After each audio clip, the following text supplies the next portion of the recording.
Hello everyone. So, I'm lazy and couldn't think of a skit to go with this video, so I'm just getting straight to the topic without boring you with my tremendously painstaking acting skills. Here's the video. Legendary Pokemon. We all know them. We know their stories and their power. Legendary Pokemon are extremely rare and powerful Pokemon tasked with keeping order over the many fabrics of our reality, from governing the elements, the laws of nature, the nature of human existence, and so on. With such awesome power, legendaries are often the staples of each new Pokemon title, so you'd expect them to have some pretty awesome types, right? Well, how about we talk about that? I'm John Mahogany, and today, let's talk about the origins of legendary Pokemon typings, because this is such an interesting topic. And as a quick disclaimer, these conclusions are purely speculatory, as there has never been any official reasonings given for certain Pokemon types. These are just my thoughts, so enjoy! In Generation 1, we were introduced to 5 legendary Pokemon: Articuno, Zapdos, Moltres, Mew, and Mewtwo. The legendary birds all share a secondary flying typing, because, well, they're birds, while each having their own respective primary types. Articuno is an ice type, Zapdos an electric type, and Moltres a fire type. Articuno's typing may derive from its origins in a mythical Arctic bird known as the Roc from Persian mythos. Zapdos' typing comes from the legends of the Thunderbird and Lightning Birds. The Thunderbird is a Native American myth that is said to embody the spirit of thunder, lightning, and storms, whereas Lightning Birds exist in South African lore, which were birds believed to have been created where lightning struck the earth. Lastly is Moltres, who is quite obviously based off the legendary Phoenix, a bird that's literally on fire.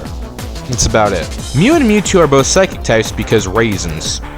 No, really, Mew and Mewtwo have no reason to be psychic types other than that it was considerably the most powerful typing at the time. So it makes sense for two of the most powerful Pokemon in Kanto to have the most powerful type. Generation 2 probably has the most interesting and diverse cast of legendaries because they each span such interesting parts of folklore, ranging from the Greek Phoenix, again, to the Chinese Lions of Fu. These legendaries are Suicune, Entei, Raikou, Ho-Oh, Lugia, and Celebi. Similar to the legendary birds, the legendary beasts each represent a certain element. However, unlike the birds, they do not share a type. Their typings, however, are still interesting in, rather than being ingrained in the real-life legends they're based on, are derived from the in-game lore.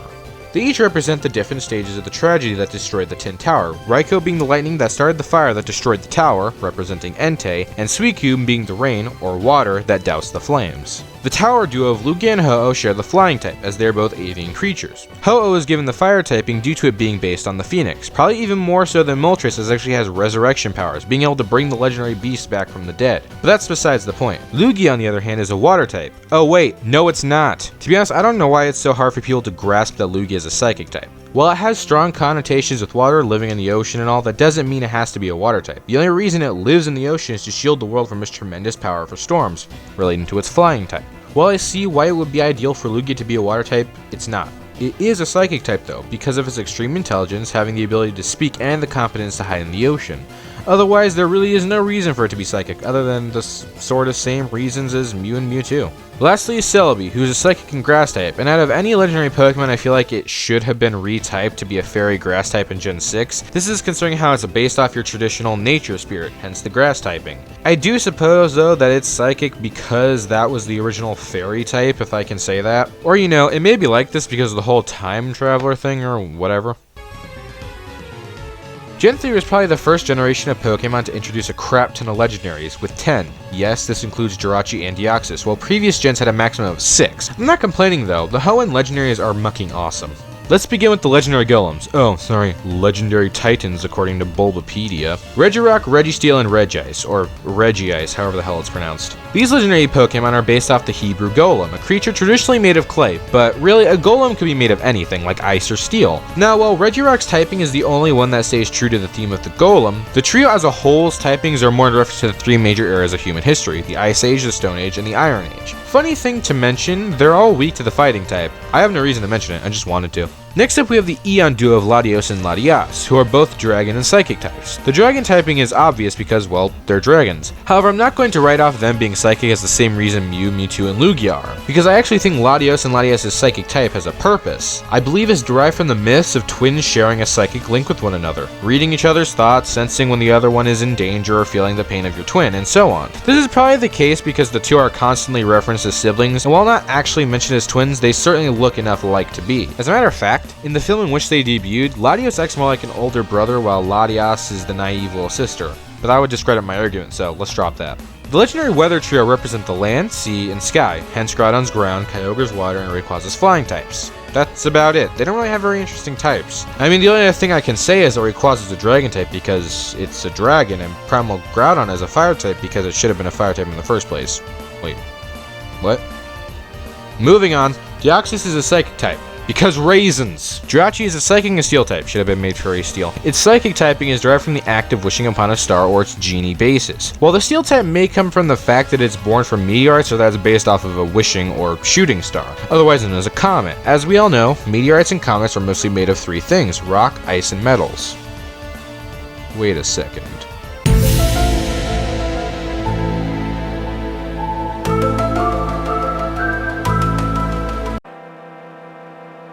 The Sinnoh region has the largest roster of legendary Pokemon, and probably some of the most important, considering they have the actual rulers of the very fabrics of existence. This roster includes 14 new legendary Pokemon. This includes 5 mythical Pokemon. Unlike previous gens though, a lot of them don't really have anything going on. We begin with Uxie, Mesprit, and Azelf, who each represent a different aspect of being. They're all pure psychic types, relating to their connections with mystical elements and having been based off of fairies. While I'm not as opposed to their typings as I am with Celebi and Jirachi, I do think that with the turn of Gen 6, or just when they were introduced in general, they should have been given different typings. As the being of emotion, I feel as though Mesprit should have been given the fairy type. Azelf could have been a fighting type considering the fact that it represents willpower, or human strength. Meanwhile, Uxie can remain pure psychic as it represents the mind and intelligence. Now that my rant is over, let's move on. We all know why Dialga, Palkia, and Giratina are dragon types. They're dragons, and dragon is one of the most powerful types, so 3 of the most powerful Pokemon should be that. But what always gets everyone's proverbial undergarments in a bunch is their primary types: water, steel, and ghost. No one really knows why they have these types, other than Palkia has fins, Dialga has metal fins, and Giratina has spooky fins, or whatever. But I have a different theory, one which stemmed from an interesting thing the good Dr. House once said. Which is why Arceus created a universe with 3 states of matter and 300 solid and liquid poisons that could cause his symptoms. Arceus? Look it up. Did you catch that? Arceus created a universe with 3 states of matter. 3 states of matter. Now, tell me everyone, what are the 3 states of matter? Or 4, whatever. Well fine, I'll just tell you. Solid, liquid, and gas, and plasma, but we aren't really talking about that. Is your mind blown? Not only do Dialga, Palkia, and Giratina represent time, space, and distortion, but they also represent solid, liquid, and gaseous matter. Dialga being steel represents solid, Palkia being water represents liquids, and Giratina being a ghost type, the type known for its gaseous Pokemon, represents gases. Yeah, I know I'm smart. Up next are the rest of Sinnoh's scrubs, legendaries. Cresselia is a psychic type because moon powers. Darkrai is a dark type because spoopy nightmares. Heatran is a fire steel type because it is the embodiment of the Earth's core, which is boiling metal. Regigigas is the leader of the legendary golems. Titan trio. Ugh. It is a normal type representing the prehistoric and modern eras. Iphone and Manaphy are sea spirits, so they're water types. Should be water fairy. Shaman's grass typing comes from many different places. It could be based off of the Chia Pet, whatever that is, or the fact that bouquets of flowers are sometimes used to express gratitude, considering that's the gratitude Pokemon. Meanwhile, Skyform has the flying typing because, well, it can fly. Lastly, Arceus is a normal type. I'm surprised it's not a psychic type. Arceus' normal type is most likely there to coincide with its unique multi-type ability, granting it the ability to become any type it wants, which makes sense. An all-powerful being like Arceus should be able to become whatever type it damn well chooses. Gen 5 has the crowning achievement of introducing 1 less legendary than Gen 4, most of which have some crazy form change, because we can't have unique things, I guess. We begin with the most adorable creature in the universe, Victini, who's a fire psychic type, and a psychic type. There it is again. Anyway, it's a fire type because fire has something to do with victory, I guess? I don't know. All I know is that Victini had a unique typing before stupid Delphox showed up. Stupid Delphox. Ruining everything. Next up are the Swords of Justice, Cobalion, Terrakion, Verizon, and Keldeo, who are all part fighting types due to their roots with the 3 Musketeers, who fought with swords. This may also be why Cobalion is a steel type. Terrakion, as its name suggests, is a rock type, possibly in reference to it in Porthos, the character it's based off of, being very heavy and strong, like rocks. Fun fact, Terrakion also has a unique typing, like Victini, formerly, and is weak to the typings of all of its fellow Swords of Justice. Justices?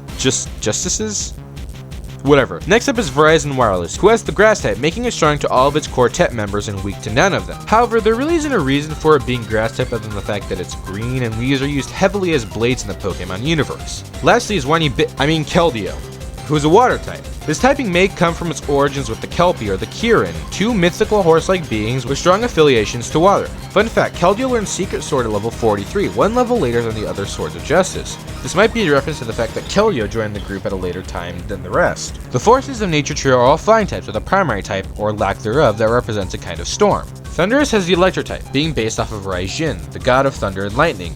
It is the physical representation of lightning storms. Xerneas is pure flying type, representing windstorms and tornadoes, being based off the god of wind Fujin. Lastly is Landorus. The ground flying type is based off the god of fertility Inari, and is the embodiment of quakes and dust storms. Genesect is a bug and steel type. This may be derived from its bug-like appearance and the fact that it's mechanically modified with its cannon, giving it its steel typing.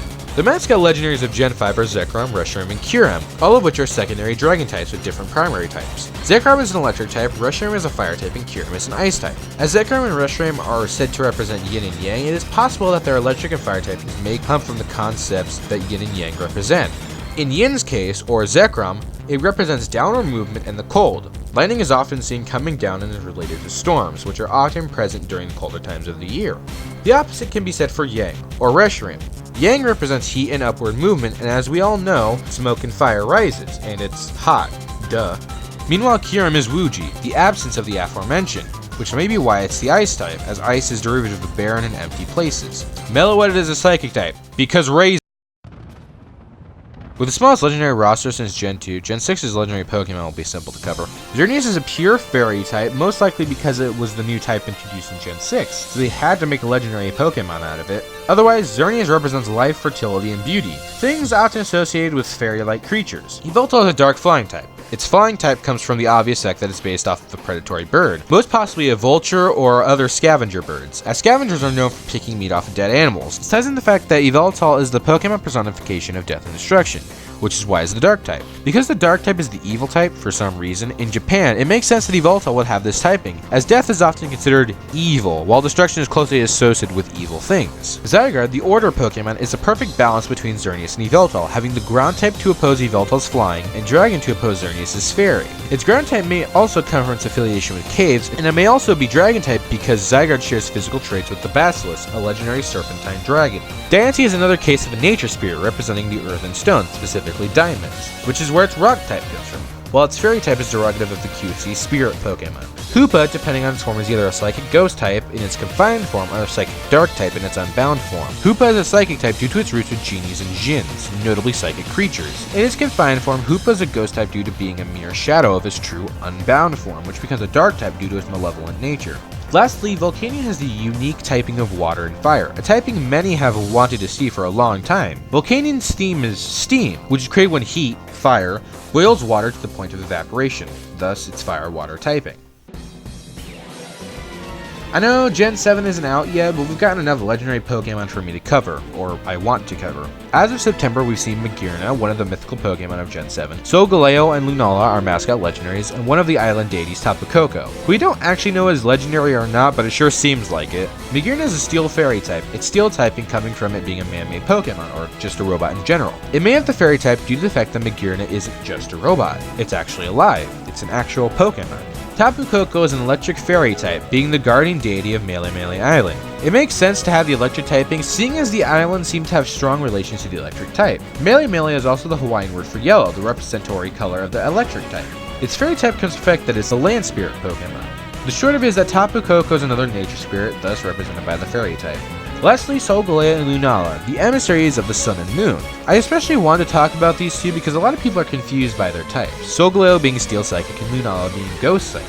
People are often confused by these types because they don't seem accurately representative of the Pokemon of the Sun and Moon. But what you need to consider is that Solgaleo and Lunala aren't embodiments of the Sun and Moon, like Dialga and Palkia are the embodiments of time and space, they are but their emissaries, so they wouldn't have types like Fire or Dark. Instead, Solgaleo is Steel Psychic. In Pokemon, the Psychic type is closely tied with Sun and Moon based attacks in Pokemon. However, what tends to throw people off is that it's a Steel type and not Fire. Well, scientifically, stars and the sun are partially comprised of metals, but not enough to make this a proper reason. Until we know more about Solgaleo, I can't really give you anything else, but I can indulge quite a bit with Lunala. As mentioned with Solgaleo, the Psychic type is sometimes synonymous with Moon and Sun based Pokemon. However, what is truly intriguing about Lunala's type is its Ghost typing. Now, I don't know about you, but I don't really equate ghosts with the moon.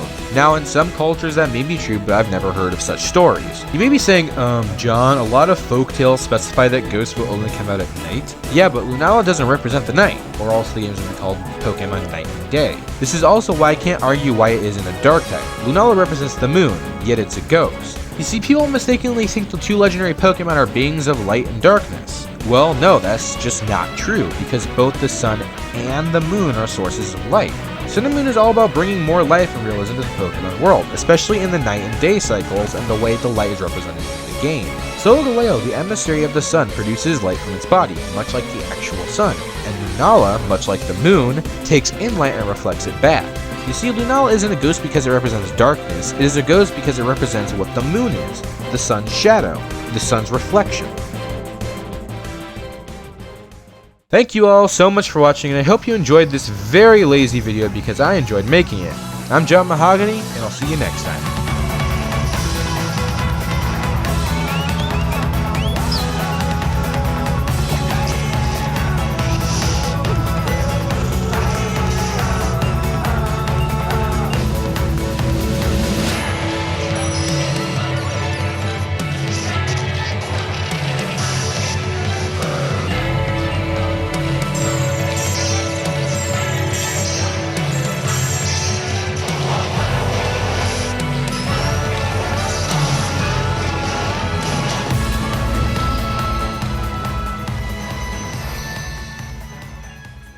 Arceus' normal type is mostly likely.